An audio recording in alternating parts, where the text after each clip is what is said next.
നബിദിനം വേണോ വേണ്ട എന്നൊക്കെ ചർച്ച ചെയ്യുന്ന ഈ കാലത്ത് ഡിഫറന്റ് ആയി ചിന്തിച്ച ഒരു പള്ളിയും ആ പള്ളിയിലെ നാട്ടുകാരും അവിടുത്തെ ഉസ്താദിനെ പറ്റിയാണ് ഇന്നത്തെ വീഡിയോ. പറഞ്ഞു വന്നതേ നബിദിനത്തിന് മുന്നോടിയായി കുട്ടികൾ നടത്തിയ ഒരു എക്സ്പോയെ പറ്റിയാണ്. വെറും ഒരു എക്സ്പോ അല്ല, 3 ഫ്ലോറിലായി സെറ്റ് ചെയ്ത ഒരു എക്സ്പോ.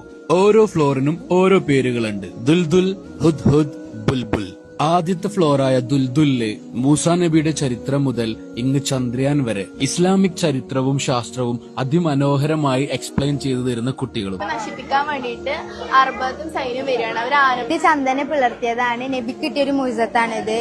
യൂനുസ് നബിയുടെ ശത്രുക്കൾ യൂനുസ് നബിയെ കടലിലോട്ട് തള്ളിയിട്ടു. ആ തിമിംഗലത്തിന്റെ വായിന്ന് രക്ഷപ്പെടാൻ വേണ്ടി യൂനുസ് നബി അള്ളാഹുവിനോട് ദുആ ചെയ്ത ദിക്റാണിത്.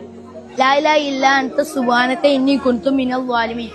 ഇതിനോടൊക്കെ ഒപ്പം തന്നെ കുട്ടികൾ സെറ്റ് ചെയ്ത ചെറിയ ചെറിയ ഗെയിമും സമ്മാനങ്ങളും ഉണ്ടായിരുന്നു. ഇതിൽ ജയിച്ച എന്താ കിട്ടുക? ചോക്ലേറ്റോ? എങ്ങനെ പ്രസ് ചെയ്യാണ്ട് ജയിച്ചു. കയ്യും വന്നിട്ടില്ല. മുട്ടായി മുട്ടായി മുട്ടായി. അങ്ങനെ ഞാൻ രണ്ടാമത്തെ ഫ്ലോറിലെത്തി. ഹുദ് ഹുദ്.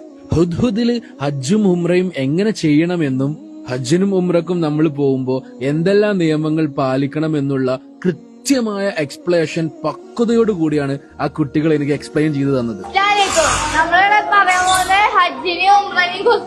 പുരുഷൻ എങ്ങനെ ഹജ്ജ് ചെയ്യണമെന്നും സ്ത്രീ എങ്ങനെ ഹജ്ജ് ചെയ്യണമെന്നും കൃത്യതയോടുകൂടി അവർ എനിക്ക് പറഞ്ഞു തന്നു.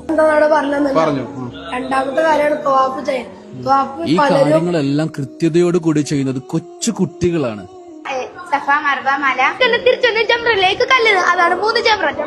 അങ്ങനെ മൂന്നാമത്തെ ഫ്ലോറിലെത്തി. ബുൽബുൽ.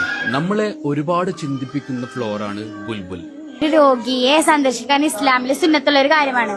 ഒരു മനുഷ്യൻ മരിച്ചു കഴിഞ്ഞാൽ സ്ത്രീ ആയിക്കോട്ടെ പുരുഷനായിക്കോട്ടെ, പുരുഷനെ എങ്ങനെ കഫം ചെയ്യണം, എങ്ങനെ മയ്യത്ത് കുളിപ്പിക്കണം, സ്ത്രീകളെ എങ്ങനെ മയ്യത്ത് കുളിപ്പിക്കണം, കഫം ചെയ്യണം എന്ന് തുടങ്ങി കംപ്ലീറ്റ് എക്സ്പ്ലനേഷൻ ആണ് ആ കുട്ടികൾ ഡെമോൺസ്ട്രേഷൻ വെച്ച് കാണിച്ചു തന്നത്. അതും കഴിഞ്ഞ് ഒരു മനുഷ്യൻ ഇത്രയേ ഉള്ളൂ എന്ന് ഓർക്കാൻ വേണ്ടി 6 അടി മണ്ണിൽ തീർത്ത ഒരു ഖബറും നല്ല മനുഷ്യന്റെ ഖബറിനെ പറ്റിയും ചീത്ത മനുഷ്യന്റെ ഖബറിനെ പറ്റിയും അവർ എനിക്ക് എക്സ്പ്ലെയിൻ ചെയ്തു തന്നു. എന്ത് പറഞ്ഞ് ഇവരെ പ്രശംസിക്കും എന്നുള്ളതിന് വാക്കുകൾ കിട്ടാതെ ഞാൻ അവിടെ നിന്ന് ഇറങ്ങി. നമ്മുടെ സ്വന്തം തലശ്ശേരി ജുമാ മസ്ജിദിലാണ് ഈ കുട്ടികൾ ഈ എക്സ്പോ സെറ്റ് ചെയ്തിട്ടുള്ളത്. കണ്ണൂർ തലശ്ശേരി അല്ലട്ടോ, തൃശ്ശൂർ തലശ്ശേരി.